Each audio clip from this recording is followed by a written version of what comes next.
Me da mucho gusto darles la bienvenida a una emisión más de Asterisco, programa semanal del Consejo Nacional para la Cultura y las Artes.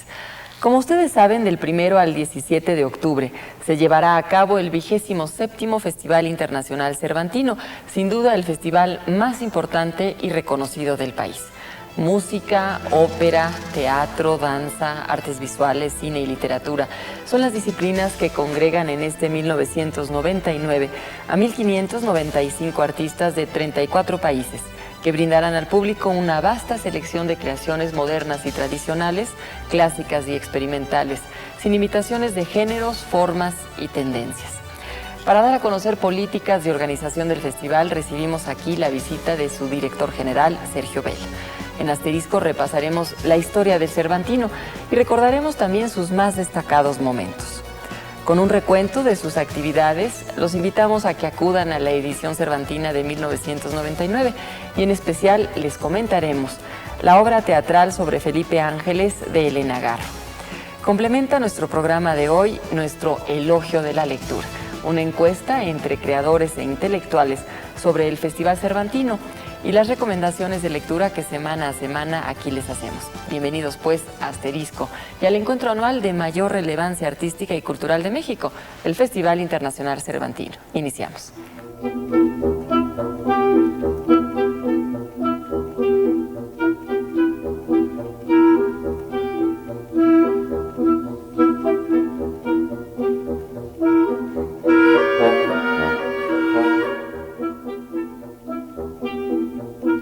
El origen y la historia del Festival Cervantino tienen un nombre y apellido indisolublemente ligado, el del maestro Enrique Ruelas, director de teatro universitario que con sus entremeses cervantinos propició la aparición de un festival que en su origen se centraba en la figura de Miguel de Cervantes Saavedra.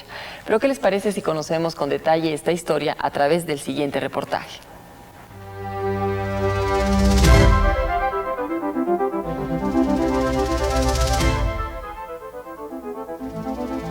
En el principio fueron los entremeses cervantinos, para honrar al creador de El Quijote, conducidos a principios de los años 50, desde 1953, para ser precisos, por el maestro Enrique Ruelas, director entonces del Teatro Universitario de Guanajuato. Los teatristas aficionados encontraron en las calles de esta ciudad sus escenarios y su público naturales.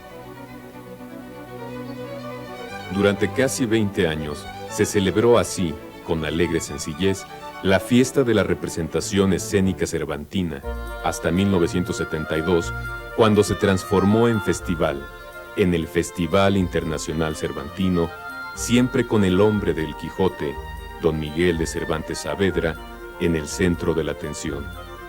La actividad del festejo se centraba entonces básicamente en el teatro, complementada con conferencias, exposiciones, seminarios. Pero tal fue su éxito y tanto su prestigio y resonancia, prontamente ganados, que unos cuantos años más tarde, en 1976, el Cervantino apenas podía mantenerse dentro de los estrechos límites de su mediano tamaño. Fue creado entonces, a partir de un decreto presidencial, el comité organizador del Festival Internacional Cervantino, que encauzó enseguida su desarrollo y consolidación como Festival Cultural Internacional de primerísimo nivel, de tal manera que poco más de 20 años después, hoy día, son muy pocas las manifestaciones culturales de reconocido prestigio en el mundo entero que no han andado alguna vez por las viejas calles del Guanajuato cervantino, sacudiendo los sentidos de un vasto público que acude de todas partes del país y aún del extranjero.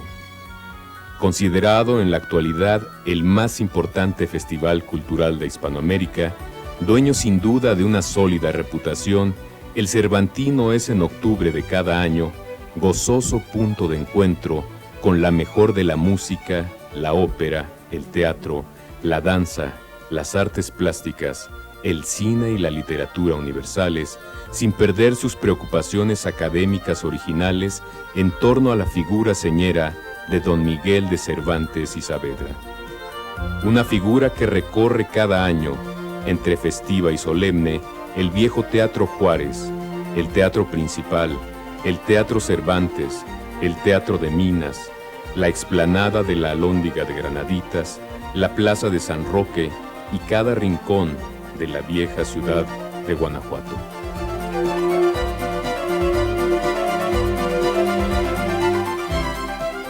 Convertido a través de los años en un festival multiartístico, uno de los objetivos del Cervantino es presentar a los más destacados exponentes de las diversas disciplinas artísticas. Gracias a esto, los escenarios de Guanajuato han recibido a figuras legendarias de la vida artística internacional. Recordemos a continuación algunos de los momentos estelares del Cervantino.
con diversas actividades que muestran la enorme diversidad artística y cultural que caracteriza al siglo XX, el 27º Festival Internacional Cervantino ofrece presencias novedosas y originales dentro de su extenso programa de actividades. Patricia Vega presenta un completo panorama de lo que podremos encontrar en los diversos foros cervantinos.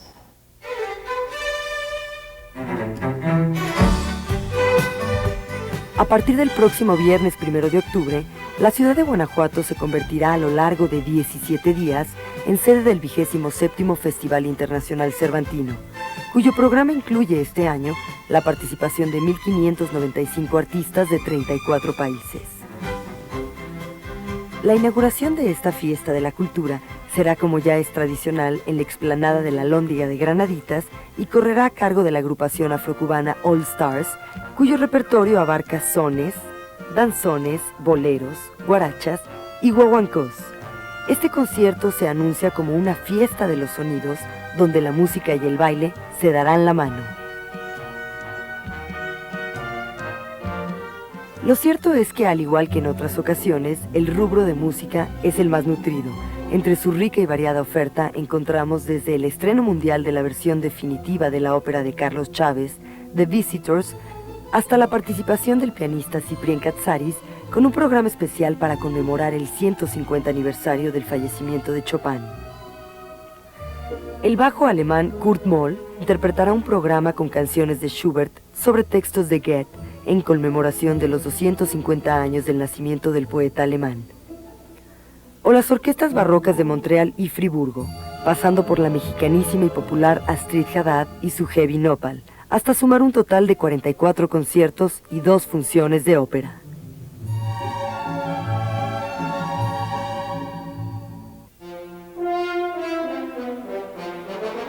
Serán 33 las funciones de teatro que en esta ocasión nos ofrece el debut en México del vanguardista estadounidense Robert Wilson, con su espectáculo Perséfone. Y Luis de Tavira presentará su personal versión de Felipe Ángeles, de Elena Garro, y se tendrá la oportunidad de ver el resultado del homenaje que Fernando del Paso le rinde a Federico García Lorca en La muerte se va a Granada, llevada a escena bajo la dirección de José Luis Ibáñez. El Teatro Libre de Colombia presentará la versión completa de La Orestiada, y un acercamiento a Orfeo correrá a cargo del Teatro Virtual de Quebec.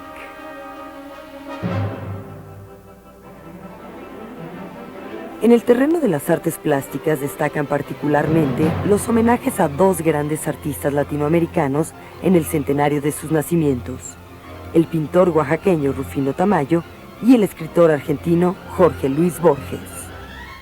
Entre las 20 funciones de danza destaca la participación de una de las grandes figuras del panorama mundial, Jiriki Lan y el Netherlands Dance Theatre. Karin Saporta presentará su obra coreográfica Featón, y la Compañía Nacional de Danza estrenará Onegin, con la histórica coreografía de John Cranko. No se puede omitir la participación de Cristina Hoyos, la popular bailaora, y que este año será la encargada de clausurar la llamada Fiesta del Espíritu.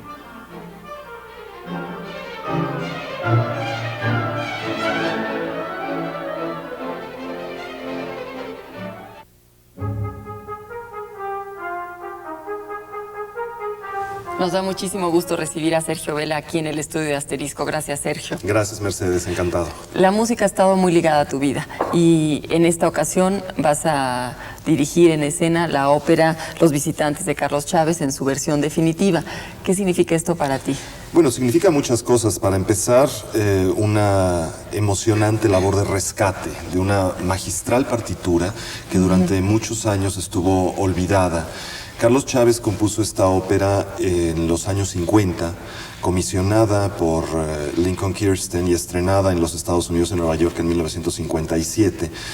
Posteriormente hizo la presentación de la ópera en su título original, Pánfilo y Laureta, en México, primero en inglés, en la versión original del libreto, después en castellano, bajo el título El amor propiciado, y finalmente Chávez realizó una revisión de la orquestación, de tal suerte que la versión definitiva nunca se estrenó. Chávez murió en 1978 y su partitura nunca se editó. Entonces me preguntas qué significa. Primero es la emoción de rescatar una partitura que tiene muchos años en el olvido, muchos años de estar guardada, y que gracias a la iniciativa de Ana Chávez, la heredera e hija del compositor por una parte, y con el apoyo de José Antonio Alcaraz y después de Max Lifshitz, musicólogo de origen mexicano, se ha revisado toda la partitura, se ha adaptado los materiales para que estén listos para su edición, y bueno, como motivo del centenario natalicio de Chávez se presenta en esta versión. En segundo lugar, significa un enorme reto, porque estamos hablando de una de las grandes figuras de la música de nuestro país, estamos hablando de su única ópera y además de un libreto de enorme complejidad. Entonces, bueno, significa una entrega de toda la capacidad que pueda yo tener, junto con la de mi equipo de colaboradores, para dar a conocer esta partitura con el propósito de que se inserte plenamente en el repertorio lírico internacional. El resto de las actividades componen pues danza, teatro, cine, literatura, y son 34 naciones que participan, más de 1.500 artistas. ¿Cómo conformaste el programa de este año? Mira, Mercedes, cada año se respetan una serie de parámetros que se sintetizan de algún modo con las palabras diversidad y calidad. Es decir, la calidad es un requisito sine qua non para integrar un trabajo artístico a la programación del festival. Desde luego, hay muchas propuestas que recibimos o que nos interesaría realizar como actividades del Festival Cervantino, pero tienen que estar en juego respecto de todas las demás propuestas. No puede uno cargar la programación hacia una sola disciplina artística o hacia un solo estilo dentro de esas disciplinas artísticas o hacia una sola nación. Te pondría el caso, por ejemplo, de naciones como Alemania, Francia, Italia, el Reino Unido, que cada año hacen muchísimas propuestas a sabiendas de que vamos a tener que descartar algunas, no necesariamente por una cuestión de falta de calidad, sino simple y sencillamente porque debemos dar oportunidad al mayor número de participantes, naciones participantes, proyectos, etcétera. Entonces, lo que se hace cada año es buscar un equilibrio, primero entre todas las disciplinas artísticas, que estén todas debidamente representadas, porque el festival no es un festival dancístico o musical o teatral, comenzó como un homenaje de artes escénicas con algunos aderezos, pero a estas alturas se puede configurar como un festival multiartístico en que todas las disciplinas deben estar cabal y debidamente representadas en un pleno equilibrio. Las formas de hacer las distintas disciplinas artísticas también implican un equilibrio, es decir, un balance entre la vanguardia y la tradición, lo clásico y lo popular, de tal suerte que el proceso de trabajo no toma 1 o 2 meses, son muchos meses de recibir propuestas, de buscar proyectos y finalmente de integrar un programa que dé cuenta de la vida artística de nuestro tiempo, tanto a nivel nacional cuanto internacional.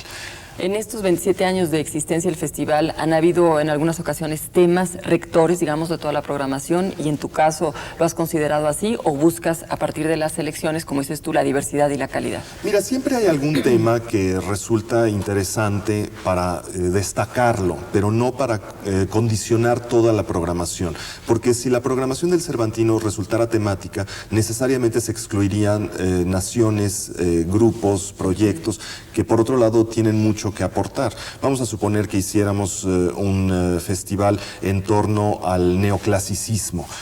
Bueno, es muy difícil que una nación como la China pueda participar para ofrecer algo de neoclasicismo, que es una vertiente estética fundamentalmente occidental. Estaríamos excluyendo. Pero, por ejemplo, este año, desde luego, la programación está particularmente enfocada hacia la celebración de ciertas efemérides notables que ocurren en 1999, celebraciones, conmemoraciones, y por otro lado a la recreación de los mitos, de los grandes mitos, porque de algún modo el fin de siglo, podríamos discutir y no viene a cuento en este momento si el siglo termina en 99 o en 2000, el caso es que sabemos que estamos cumpliendo un ciclo y vamos a empezar un nuevo ciclo. Es un momento propicio para reflexionar sobre los grandes temas que continúan vigentes a lo largo de la historia. En ese sentido, el mito, por su propia naturaleza, es reinterpretable. Entonces, en este año tendremos desde la recreación de la Orestíada de Esquilo hasta el mito de Cupido y Psique, que se da en la la ópera de Carlos Chávez, o el mito de Faetón, externado a través de la coreografía operística de Karine Saporta, también el mito de Perséfone en un trabajo magistral de Robert Wilson, etcétera. Esto nos da cuenta que los grandes temas son verdaderamente clásicos en el sentido que se pueden reinterpretar y que el tiempo no los merma, no pasa por ellos, no los daña, sino que continúan elocuentes a fin de siglo. Sí, como que prevalece mucho la actividad musical, pero también hay un peso fuerte con conferencias, exposiciones, ciclos de cine, etcétera. Y tú mencionabas homenajes, Carlos Chávez, Silvestre Revueltas, Rufino Tamayo, en fin, hay varios, Jorge Luis Borges, Chopin, Pushkin, etcétera, ¿no? ¿Qué importancia has querido tú darle en esta gestión al frente del festival a todo lo que complementa, digamos, ese intercambio también con el público? Mira, yo creo que hay muchas cosas que se pueden responder al respecto. Por un lado, efectivamente, ciertas disciplinas parecían una programación paralela hasta hace algunos años. Por ejemplo, lo concerniente a las artes visuales, a las artes plásticas. Había 3 o 4 o 5 exposiciones casi como incidentales dentro de la programación del festival. Nosotros hacemos de las artes plásticas una parte sustanciosa y fundamental de nuestra programación. Por otro lado, yo creo que es muy importante que haya este diálogo entre los artistas y el público a través de las generaciones, que sea un festival totalmente accesible, tanto para jóvenes cuanto para adultos, para niños también, que la vanguardia de nuestro tiempo esté debidamente representada sin convertir la programación del festival en algo experimental, porque no es un foro experimental y para eso hay otras instituciones, otros ámbitos. Ahora, ¿qué importancia tiene hoy en día este festival, Sergio, después de 27 años? ¿Qué importancia ha cobrado en el ámbito internacional, no nada más para América Latina? Mira, es un festival connotado, respetado y ampliamente conocido. Yo creo que ha dejado mucho. En primer lugar, ha dejado mucho al público mexicano, que año con año ha podido disfrutar grandes manifestaciones a lo largo de estos 27 años de historia. En segundo lugar, yo creo que a los propios artistas nacionales los ha hecho crecer, porque siempre un festival tiene esta posibilidad de confrontar los trabajos propios con los ajenos. Desde un punto de vista internacional, el festival tiene un prestigio ganado a pulso. Muchas veces en México pasamos por alto este prestigio porque estamos habituados a asociar el nombre de Guanajuato con el Cervantino. Sin embargo, valdría la pena decir que todos los años hay artistas que participan en el Festival Cervantino y que forman parte de los principales elencos de los teatros, de las organizaciones musicales, de los propios festivales de mayor envergadura en Europa, en los Estados Unidos. Es el único festival multiartístico de nuestro país que tiene esta tradición, que tiene este arraigo.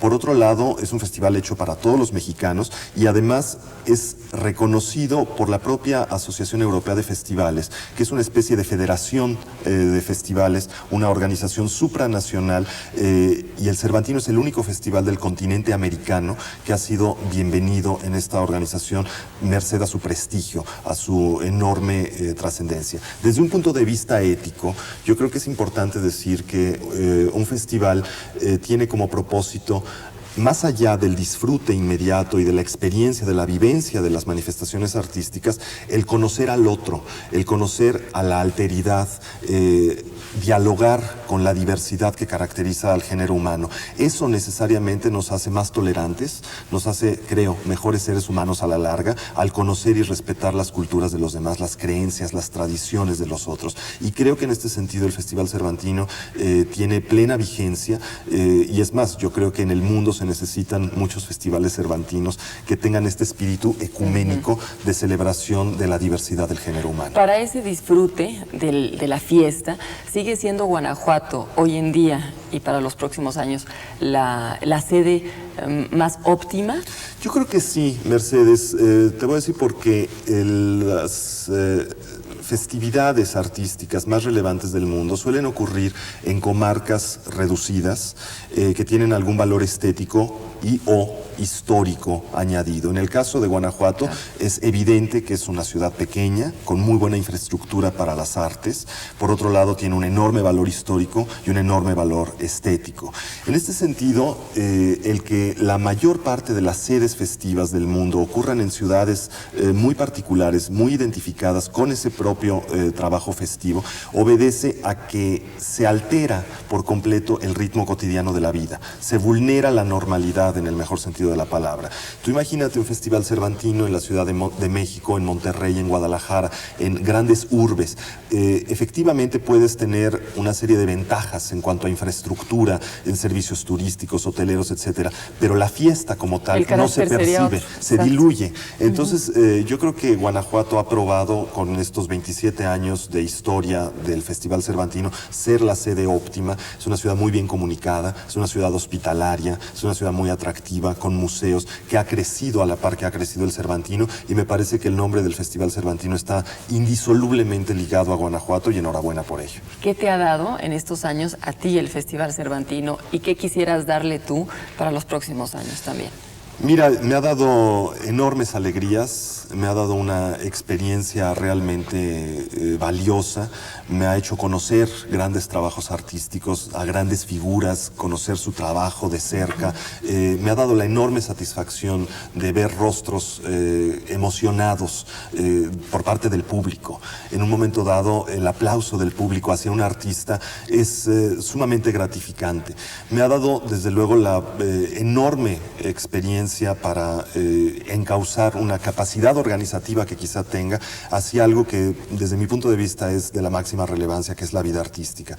¿Qué me gustaría? Que el Cervantino se consolide, continúe tan arraigado en la conciencia y en el gusto del público mexicano e internacional como lo está ahora, pero que siga creciendo, que aún se profundicen las mejoras en la infraestructura cultural guanajuatense, que haya una mayor capacidad de gestión anticipada para tener más tiempo de programar, pero desde luego lo que le auguro y le deseo al festival es muchos años, muchas décadas de vigencia, de vigor y de frescura para continuar con esta tarea que se emprendió desde 1972 y que sigue dando frutos. Sergio, pues muchas gracias por habernos acompañado, y ahora los invito, y a ti también, a que sigas con nosotros porque tenemos más sobre el Festival Internacional Cervantino. Encantado, Mercedes. Gracias.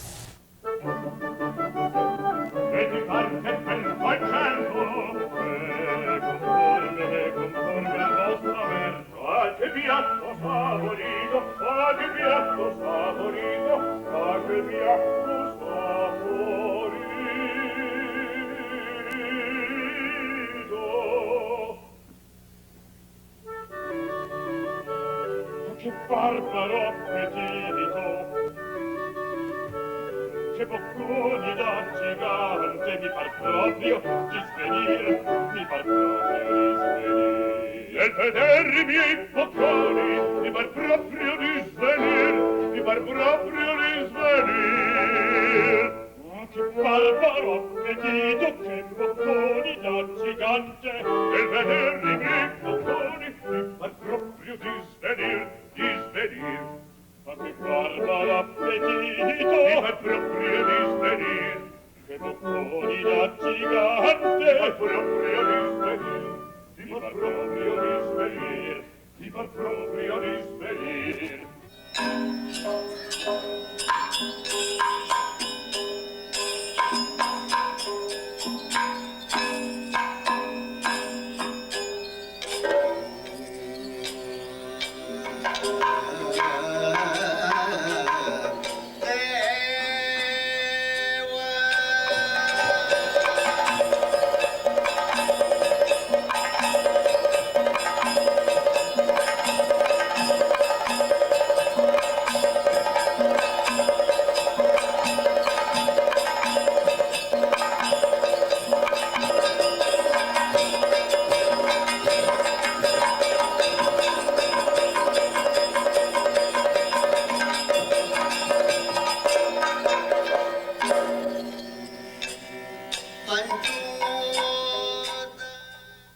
Narradora, dramaturga y periodista, Elena Garro creó una obra diversa y compleja donde los niveles de realidad se multiplican. La imaginación abre las puertas a mundos coloridos y la palabra transforma, revela o destruye. Carlos Monsiváis afirmó que como dramaturga es de primer orden y que Un hogar sólido y Felipe Ángeles son dos obras notables.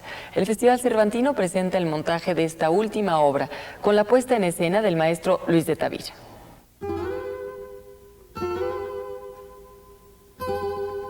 Dispuesto a centrarse básicamente en la tonalidad extraordinaria de lo trágico y a sucumbir al aliento poético al que invita Elena Garro en su obra Felipe Ángeles, el director teatral, Luis de Tavira, emprendió su montaje escénico para el Festival Internacional Cervantino, al frente de la Compañía Nacional de Teatro, integrada esta vez por 30 actores del grupo Al Borde de Ciudad Juárez. Bueno, se trata de uno de los textos dramáticos del teatro mexicano de este siglo más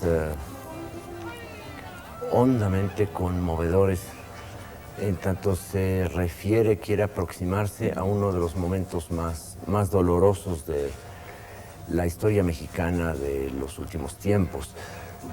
Es decir, el juicio y fusilamiento del general Felipe Ángeles, que en la visión de Elena Garro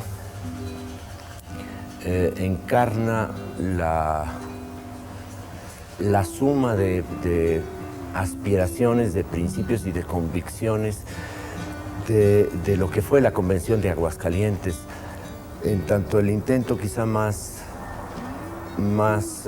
cabal de los mexicanos por ponernos de acuerdo con relación al proyecto nacional.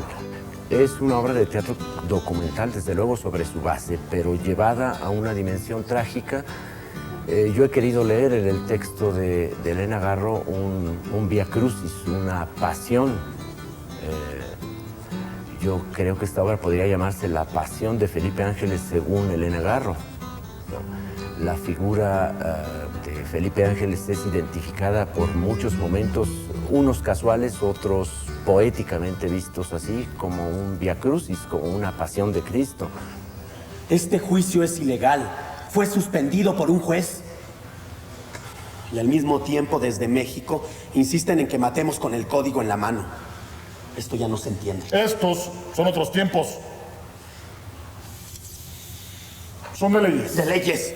Le hubiéramos aplicado la ley fuga y decir que murió en una escaramuza.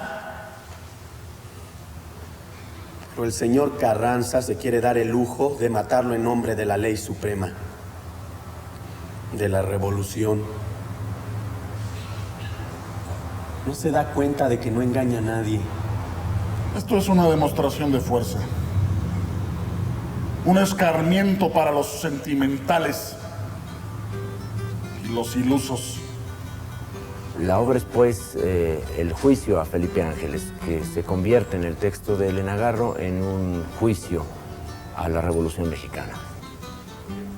Yo pienso que no existe propiamente el teatro de la Revolución, sino el teatro sobre la Revolución, y esta es una de las asignaturas más graves que nos quedan desde el teatro. Usigli decía, convencido de que no se trata de encontrar los restos y las huellas del teatro en la historia de México. Se trata de que México exista en la dimensión del teatro.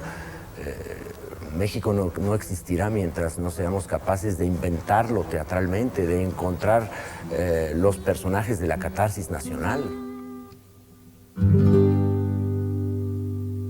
En la Biblioteca de México, dirigida por Eduardo Lizalde, se presenta una importante exposición titulada Los libros del milenio. Veamos ahora una muestra de los libros más destacados que ahí se exhiben.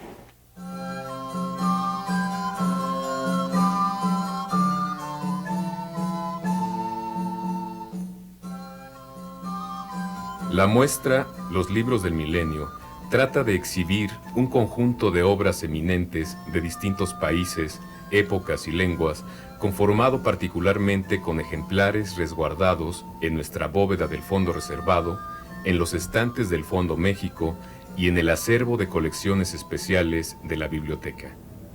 La exposición intenta solo ser un homenaje a los incontables libros del milenio, que son los editados y escritos en los más de 5 siglos que van desde la invención de la imprenta al final del siglo XX.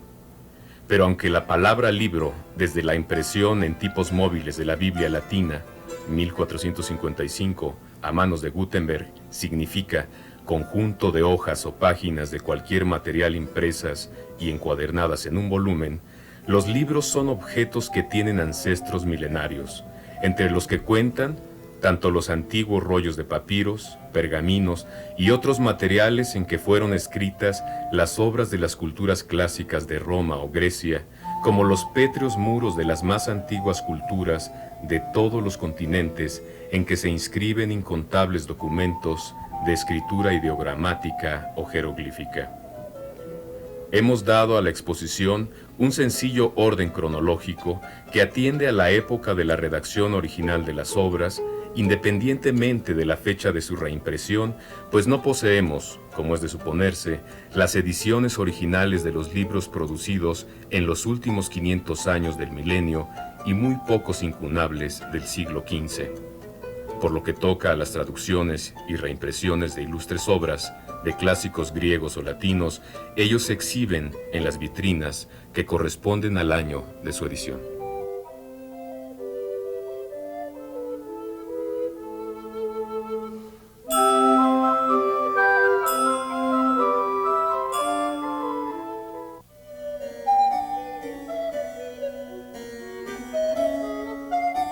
Jorge Luis Borges, de quien se celebra el centenario de su nacimiento, será homenajeado durante el Cervantino con una ambientación borgiana del escultor mexicano Jorge Jaspic.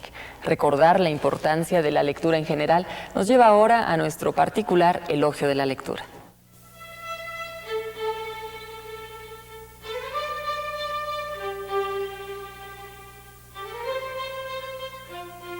Cuando la información, como es el caso de los medios masivos de comunicación, como se llaman ahora, es muy rápida y como que está siempre accesible a través de internet y cosas por el estilo, creo que jamás se llega a un conocimiento pormenorizado que solo da la letra escrita y tenida en la mano.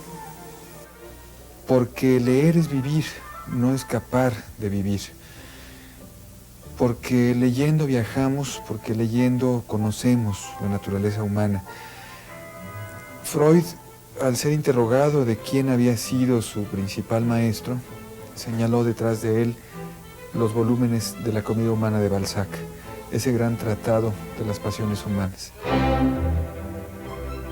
El que sabe leer o el que va aprendiendo a leer, porque todos estamos aprendiendo todos los días y por mucho que hayamos leído, cada libro tiene muchas lecturas, bien se sabe, cada cultura merece mucha atención y mucho estudio previo para más o menos captar algo y todo.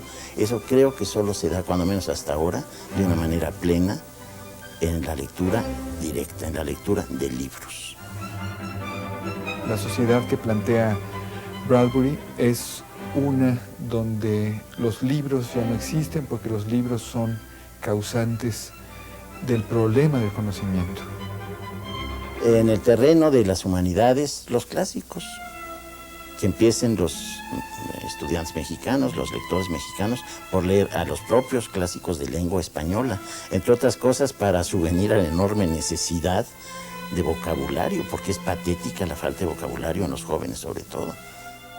Un buen acercamiento a Cervantes, al Arcipreste, al Marqués de Santillana, más adelante ya en el siglo pasado, que también aunque no sea técnicamente clásico, pues qué sé yo, a Pérez Galdós, a Valera, digo, Lope de Vega, Calderón de la Barca, Tirso de Molina, es que tenemos una gran abundancia.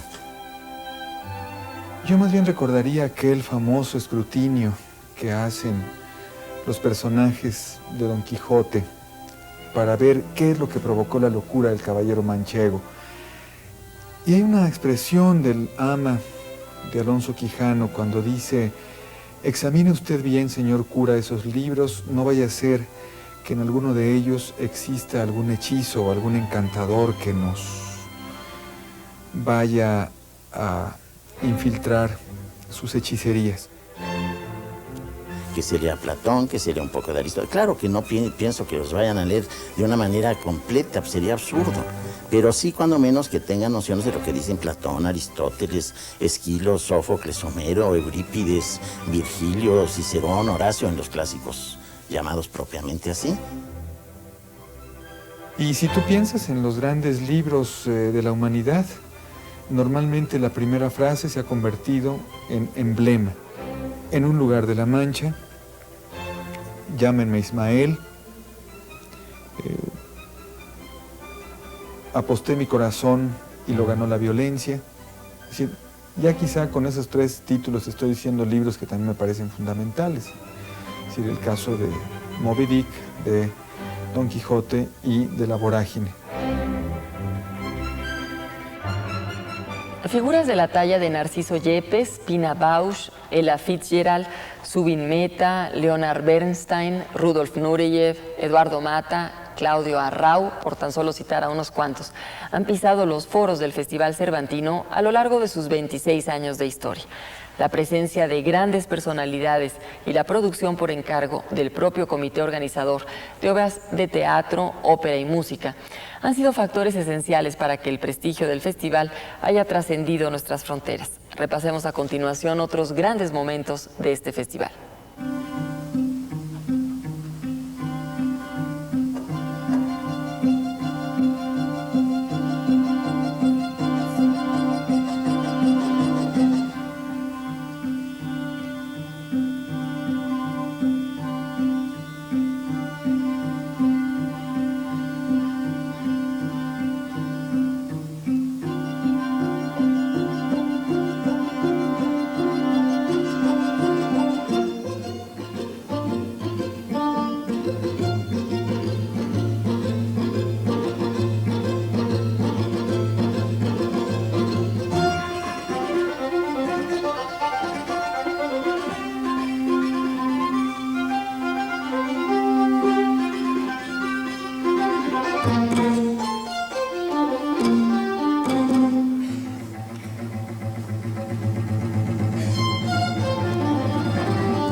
Durante este Festival Cervantino, Ernesto de la Peña ofrecerá una serie de conferencias literarias sobre Racine, Goethe, Balzac y Borges. Como ya es costumbre, Claudia Hernández de Vallarispe nos presenta ahora sus recomendaciones literarias. Año con año, el Festival Internacional Cervantino publica, como ustedes saben, las memorias. Pero también ha habido algunas coediciones del Festival Internacional Cervantino con el Conaculta, por ejemplo, con Gatuperio, editores, libros que quizá no se conocen tanto, pero que vale la pena recomendar el día de hoy aquí en Asterisco. Traje conmigo, por ejemplo, el libro Festival Internacional Cervantino, un cuarto de siglo, de Carlos Jiménez Estrada, que el Conaculta editó en su colección Periodismo Cultural por primera vez en 1997. Este libro es la memoria, pues, de un periodista que asistió a cerca de 10 festivales como testigo ocular, que presenció una serie de avatares, de anécdotas francamente chuscas, increíbles, otras dignas de ser contadas. Los tiempos en los que Carla Fracci, la gran bailarina italiana, bailó estas coreografías bajo el nombre aquel de la era romántica. ¿En qué año y con qué obra vino a México la Royal Shakespeare Company, por ejemplo? ¿En dónde y cómo se ponían a ensayar de repente los bailarines de la Compañía Nacional de Danza de Cuba? En los tiempos en los que Alicia Alonso todavía bailaba. Quizá una de las mejores partes de este libro sea la relativa al capítulo musical del festival Jean-Pierre Rampal, por ejemplo, o en el apartado de los grandes directores de orquesta, los recuerdos que trazan perfiles, por ejemplo, de Rostropovich, de Leonard Bernstein y, por supuesto, de Eduardo Mata, en quien el autor se detiene merecidamente por más tiempo. También están los libros de una colección para niños, que no hay que desdeñar, que editó el FIC, La vida de compositores en la pluma de José Antonio Alcaraz. Traigo conmigo, por ejemplo, el de José Pablo Moncayo, el de Schubert, titulado El pequeño Schubert, y el niño Bruckner también. Y cuentan con una particularidad estas publicaciones, son biografías de estos grandes músicos, pero no una biografía que vaya de principio a fin, no llega hasta la vejez, hasta la muerte del compositor, como suele suceder con estos libros, sino que solamente abarca la niñez, la infancia y la primera juventud hasta el momento de la anagnórisis, el momento en el que estos músicos reconocen que van a ser lo que fueron, que van a dedicarse a la música de manera completa, de manera íntegra. Son publicaciones muy bellas con ilustraciones de Juan Mario Pérez Oronos. Y finalmente traigo conmigo el recetario del Quijote, una coedición del Festival Internacional Cervantino con Gatuperio Editores, un libro de Felipe y Marta Jiménez García Moreno, que va, por ejemplo, de un guiso como Duelos y Quebrantos hasta otros guisos un poco más sofisticados, que recoge también la famosísima olla podrida, el lechón asado, el cabrito asado, el bacalao tiznao, las albondiguillas con arroz, también algunos postres, y que tiene la particularidad de iniciar siempre con algún fragmento tomado de la novela de Cervantes, fragmentos en los que Cervantes justamente se refirió a la comida, a estos platillos viejísimos que disfrutaba sobre todo Sancho Panza en compañía del Quijote.